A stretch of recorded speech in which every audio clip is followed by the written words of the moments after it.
ഞാൻ വിചാരിച്ച ഒരു ഔട്ട്പുട്ട് എനിക്ക് അവിടെ നിന്ന് കിട്ടിയില്ല. ഭയങ്കര സ്ട്രെസ്സും കാര്യങ്ങളൊക്കെ ആയി. ആ ഒരു കൊല്ലത്തെ റിസൾട്ട് ഞാൻ നല്ല കൊള്ളാക്കിയിട്ടുണ്ടായിരുന്നു. എന്തോ ആ പുള്ളിക്കാരൻ്റെ ഒരു സ്മൈലിൽ ഭയങ്കര കോൺഫിഡൻസ് ഉണ്ടായിരുന്നു. ഞാൻ ഭയങ്കര ഹാപ്പിയാണ്. കാരണം JP ആണ് എനിക്ക് ഒരു ഔട്ട്പുട്ട് തന്നത്. ആൻഡ് ആ ഒരു വിശ്വാസത്തിൽ JP അതേ ഔട്ട്പുട്ട് എൻ്റെ സിസ്റ്ററിനും കൊടുക്കും എന്നുള്ളൊരു വിശ്വാസത്തിൽ ഞാൻ എൻ്റെ അനിയത്തിനും ഇവിടെ ചേർത്തിട്ടുണ്ട്. നല്ല പേഴ്സണൽ കെയർ തരും ഇവിടെ. അതായിരുന്നു ഞാൻ JPS ചൂസ് ചെയ്യാനുള്ള മെയിൻ കാരണം. കെമിസ്ട്രി, ഓർഗാനിക് കെമിസ്ട്രി ഒക്കെ ഇത്രയും എളുപ്പത്തിൽ പറഞ്ഞിരുന്നു വേറൊരു മനുഷ്യനുണ്ടായില്ല. ഹംദാൻ സാർ പൊളിയാണ്.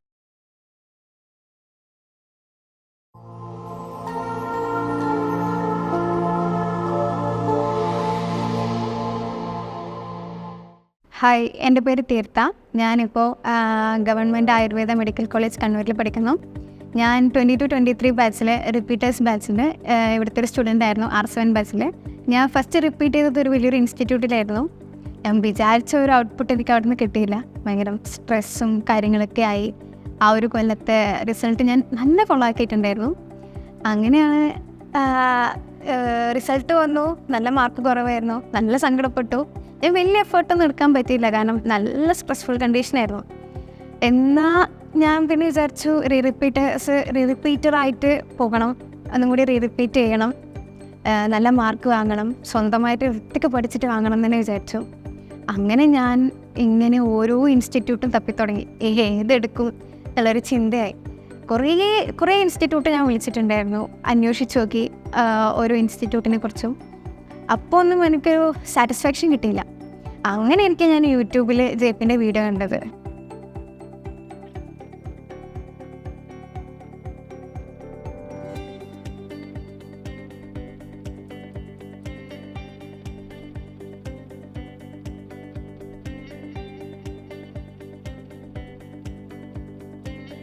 എന്തോ ആ പുള്ളിക്കാരൻ്റെ ഒരു സ്മൈലിൽ ഭയങ്കര കോൺഫിഡൻസ് ഉണ്ടായിരുന്നു. അങ്ങനെ ഞാൻ ആ വീഡിയോ ഒക്കെ കണ്ടു. പിന്നെ അവിടെ ഈടെ പഠിച്ച കുറേ പ്രീവിയസ് ഇയറിലെല്ലാം പഠിച്ച കുറേ സ്റ്റുഡൻസിൻ്റെ ഒക്കെ സ്റ്റോറിയൊക്കെ കേട്ടു. ഭയങ്കര ഇൻസ്പയർഡ് ആയിപ്പോയി. ഞാൻ അപ്പം തന്നെ കോണ്ടാക്ട് ചെയ്ത് കാര്യങ്ങളൊക്കെ അന്വേഷിച്ചു. ഞാൻ എന്നും അന്വേഷിച്ച് നോക്കിയപ്പം തിരക്കേടില്ലായിരുന്നു. എനിക്ക് ഭയങ്കര തൃപ്തിയായി. അപ്പോൾ ഞാൻ വീട്ടിൽ പറഞ്ഞു, JPS എന്ന് പറഞ്ഞ കോഴിക്കോട് കൊയിലാണ്ടി ഒരു ഇൻസ്റ്റിറ്റ്യൂട്ട് ഉണ്ട്, എനിക്ക് അവിടെ പഠിക്കണം എന്നുണ്ട് എന്ന് പറഞ്ഞു. അപ്പോൾ വീട്ടുകാർക്കാർക്കും തടസ്സമൊന്നും ഉണ്ടായില്ല. അവർ എൻ്റെ ഒരു ചോയ്സ് എന്താണോ അത് ഫോളോ ചെയ്തോ എന്ന് പറയുന്ന ഒരു ഫാമിലി ആയിരുന്നു എനിക്ക്. അപ്പം അവരാരും തടസ്സം പറഞ്ഞില്ല. അങ്ങനെ ഞാൻ എന്നിട്ട് ഇവിടെ അഡ്മിഷൻ എടുത്തു. R7 ബാച്ചിലായിരുന്നു, പഠിച്ചു. JPയുടെ ഒരു JP തന്ന കോൺഫിഡൻസ് ആണ്. ഞാനിപ്പം ആയുർവേദ മെഡിക്കൽ കോളേജിൽ പഠിക്കുകയാണ്. ഇക്കൊല്ലം 2023 ബാച്ചിൽ ഞാൻ കയറിയിട്ടുണ്ട്. ഫസ്റ്റ് ഇയർ ആണ്. ആൻഡ് ഞാൻ ഭയങ്കര ഹാപ്പിയാണ്, കാരണം JP ആണ് എനിക്ക് ഒരു ഔട്ട്പുട്ട് തന്നത്. ആൻഡ് ആ ഒരു വിശ്വാസത്തിൽ JP അതേ ഔട്ട്പുട്ട് എൻ്റെ സിസ്റ്ററിനും കൊടുക്കും എന്നുള്ളൊരു വിശ്വാസത്തിൽ ഞാൻ എൻ്റെ അനിയത്തിനും ഇവിടെ ചേർത്തിട്ടുണ്ട്. നന്ദ സത്യ എന്നാണ് പേര്. അവള് ഇന്ന് അഡ്മിഷൻ എടുക്കാൻ വന്നിട്ടാണുള്ളത്. 24-25 ബാച്ചിൽ റിപ്പീറ്റ് സ്റ്റുഡൻ്റായിട്ട് അവളെ കയറ്റിയിട്ടുണ്ട്. എനിക്ക് തന്നത് നല്ല പേഴ്സണൽ കെയർ തരും ഇവിടെ. അതായിരുന്നു ഞാൻ JPS ചൂസ് ചെയ്യാനുള്ള മെയിൻ കാരണം.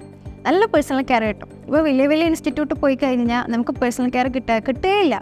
നമുക്കിപ്പം മാർക്ക് വന്നു, റിസൾട്ട് വന്നു, ഓക്കെ, അത് തന്നെ, അതിനപ്പുറമൊന്നുമില്ല. നമ്മളാരും അങ്ങനെ ഫോഴ്സ് ചെയ്യില്ല, വേണമെങ്കിൽ പഠിക്കുക, അങ്ങനെ ഒരു ഇതാണ്. പക്ഷേ ഇവിടെ വന്നപ്പം നമുക്ക് മാർക്ക് കുറഞ്ഞു കഴിഞ്ഞാൽ അതിന് കണക്ക് ക്ലാസ് ഉണ്ടാവും. മാർക്ക് കുറഞ്ഞ് നല്ല കുറവുള്ള കുട്ടികൾക്കൊരു ക്ലാസ് ഉണ്ടാവും. പിന്നെ ഈ ഡൗട്ട് ക്ലിയറൻസ് സെഷൻ ഉണ്ടാവാറുണ്ട്, ഡെയിലി ഉണ്ടാവാറുണ്ടായിരുന്നു ഹോസ്റ്റലിൽ തന്നെ. പിന്നെ ഹോസ്റ്റലിൽ തന്നെയായിരുന്നു ക്ലാസ് എല്ലാം. അപ്പോൾ നല്ല ടൈം നമുക്ക് നല്ല രീതിയിൽ മാനേജ് ചെയ്ത് പോകാൻ വേണ്ടി പറ്റും.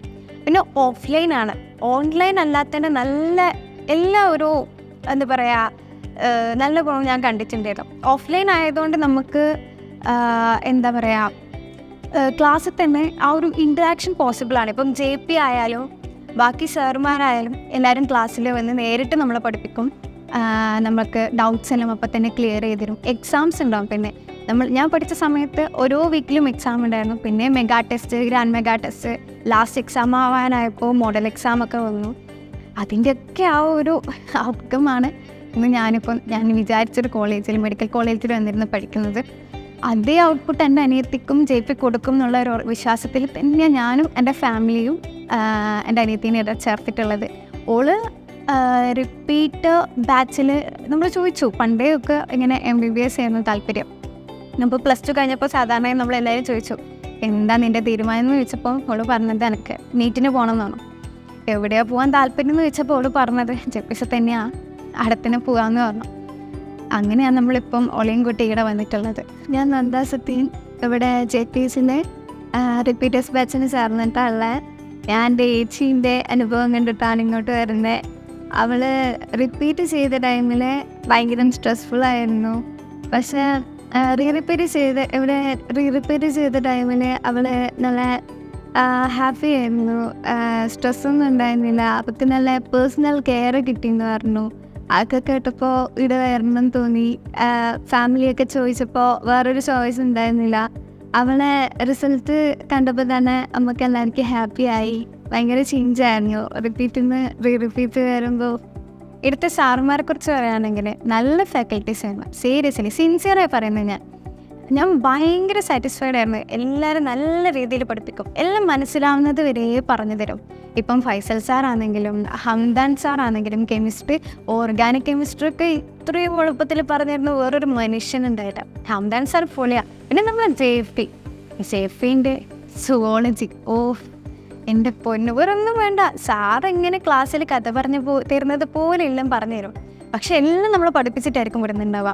ഇപ്പം ബാക്കി എല്ലാ സാറുമാരും അങ്ങനെ തന്നെ. ഇവിടുത്തെ ഫാക്കൽറ്റീസ് എല്ലാം വളരെ നല്ലതായിരുന്നു, എല്ലാം നല്ല രീതിയിൽ പഠിപ്പിക്കും. പിന്നെ ഈ ഡൗട്ട് ക്ലിയറൻസ് സെഷൻസ്, പിന്നെ എക്സാമിൻ്റെ ക്വസ്റ്റ്യൻസ്. ഞാൻ പഠിച്ചപ്പോൾ നീറ്റിൻ്റെ മോഡൽ അതേ ക്വസ്റ്റ്യൻ തന്നെയായിരുന്നു ഇവിടുത്തെ എക്സാമിന് വന്നിട്ടുണ്ടായത്. ആദ്യം എനിക്കൊരു ഡൗട്ട് ഉണ്ടായിരുന്നു കേട്ടോ.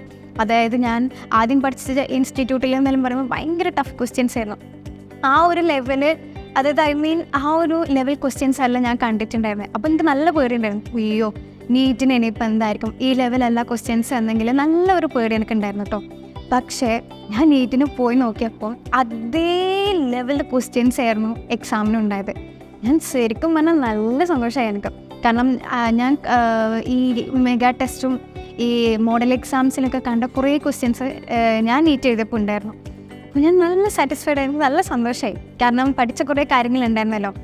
പിന്നെ അവരെ എക്സാംസ് നല്ലതായിരുന്നു, ക്വസ്റ്റ്യൻസ് എല്ലാം. പിന്നെ നമുക്ക് ആൻസർ കീ തരും, ആൻസർ കീയിൽ തന്നെ എക്സ്പ്ലനേഷനും ഉണ്ടാവും. അതുകൊണ്ട് അത് നല്ലൊരു കാര്യമായിരുന്നു. പിന്നെ ഫാക്കൽറ്റീസ്, പിന്നെ ഹോസ്റ്റലിനെ കുറിച്ച് പറയുകയാണെങ്കിൽ ഹോസ്റ്റല് നമുക്ക് 5 മണിക്ക് എണീക്കണം. 5 മണിക്ക് എണീച്ച് എല്ലാം പിന്നെ നമ്മൾ ഇരുന്ന് പഠിക്കണം. പഠിച്ച് കഴിഞ്ഞ് ഒരു 8 മണിയെല്ലാം ആകുമ്പം പിന്നെ ക്ലാസ്സിൽ പോകണം. ക്ലാസ് സാറ് പഠിപ്പിക്കും. ഹോസ്റ്റല് നല്ല സ്പേഷ്യസ് ആയിരുന്നു. കാരണം നമുക്ക് ഓരോ വ്യക്തിക്കും ഒരു ഇൻഡിവിജ്വൽ സ്പേസ് ആ ഒരു ഹോസ്റ്റലിലുണ്ടായിരുന്നു. ഞാൻ TKയിലായിരുന്നു പഠിച്ചിട്ടുണ്ടായിരുന്നത്, ഹോസ്റ്റലിലുണ്ടായിരുന്നത്. അവിടെ തന്നെയായിരുന്നു കുറേ കഴിഞ്ഞപ്പോൾ ക്ലാസ് ഉണ്ടായത്, TKയിൽ തന്നെ. അവിടെ എന്ന് പറയുമ്പോൾ നമ്മൾ എന്താ പറയുക, ഡൗട്ട് ക്ലിയറൻസ് സെഷൻ ഹോസ്റ്റലിലേക്ക് സാറുമാർ വരും. നമ്മൾ ഈ ഇൻസ്റ്റിറ്റ്യൂട്ടിലേക്ക് വരണമെന്നില്ല, ഹോസ്റ്റലിലേക്ക് സാറുമാർ ഇങ്ങനെ ഡെയിലി വരും. ഇപ്പം നമുക്ക് എന്തെങ്കിലും പെർട്ടിക്കുലർലി എന്തെങ്കിലും ഡൗട്ട് ഉണ്ടെന്ന് പറഞ്ഞു കഴിഞ്ഞാൽ സാറിനോട് അല്ലെങ്കിൽ നമ്മൾ വാർഡനോട് പറഞ്ഞു കഴിഞ്ഞാൽ ആ സാറ് രാത്രി അല്ലെങ്കിൽ വൈകുന്നേരം എല്ലാം ആകുമ്പോഴേക്കും വന്ന് നമുക്ക് എല്ലാം പറഞ്ഞു തരും, ക്ലിയർ ആക്കി തരും സാറന്മാർ. പിന്നെ ഹോസ്റ്റലിൽ എന്ന് പറയുമ്പോൾ നമുക്ക് ഇരുന്ന് പഠിക്കാം. നമുക്ക് അതായത് ഒരു പേഴ്സണൽ സ്പേസ് ഉണ്ട് ഹോസ്റ്റലിൽ. ഞാൻ പഠിച്ചപ്പം TKയിൽ എന്താ പറയുക, എനിക്ക് വേണ്ടത് ഇപ്പം എനിക്ക് നല്ല സൗണ്ടിൽ ഒറ്റയ്ക്ക് സംസാരിച്ചോ എങ്ങനെ പഠിക്കണമായിരുന്നു. നല്ല സൗണ്ടിൽ പഠിക്കണം, വായിച്ച് പഠിക്കണം എനിക്ക്. അപ്പോൾ ഞാൻ ആദ്യം പേടിച്ചിട്ടുണ്ടായിരുന്നു അതുപോലത്തെ ആ ഒരു സൗകര്യം കിട്ടൂലേ എന്ന് വെച്ചാൽ. പക്ഷെ കിട്ടിയിട്ടുണ്ടായിരുന്നു എനിക്ക്. ക്ലാസ്സിൽ പോയിരുന്ന് പഠിക്കാൻ, നമുക്ക് ഹോസ്റ്റലിൽ തന്നെ ക്ലാസ് ഉണ്ടായിരുന്നല്ലോ, അപ്പോൾ ആടെ ഇരുന്ന് പഠിക്കാം, അല്ലെങ്കിൽ നമുക്ക് റൂമിലിരുന്ന് പഠിക്കാം. അപ്പോൾ ആ ഒരു സ്പേസ് നല്ലോണം കിട്ടിയിട്ടുണ്ടായിരുന്നു. അതെനിക്ക് ഭയങ്കര ഇഷ്ടപ്പെട്ടു. ഹോസ്റ്റലിൽ ആ ഒരു പേഴ്സണൽ സ്പേസ് ഉണ്ടല്ലോ നമുക്ക് പഠിക്കാൻ വേണ്ടിയിട്ട്. അങ്ങനെ ഒരു ബുദ്ധിമുട്ടൊന്നുമില്ല. ഇപ്പം റൂമിലാണെങ്കിലും ചിലവരുണ്ടാവും ഈ നേരത്തെ കിടന്നുറങ്ങണം, രാവിലെ എണീക്കണം എന്നൊക്കെ പറയുമല്ലോ. അവർക്കിപ്പോൾ നമ്മൾ ലേറ്റ് നൈറ്റ് പഠിക്കുന്നവരാണെങ്കിൽ നല്ല ബുദ്ധിമുട്ടുണ്ട്. ഞാൻ ലേറ്റ് നൈറ്റ് പഠിക്കുന്ന കുട്ടിയാണ്.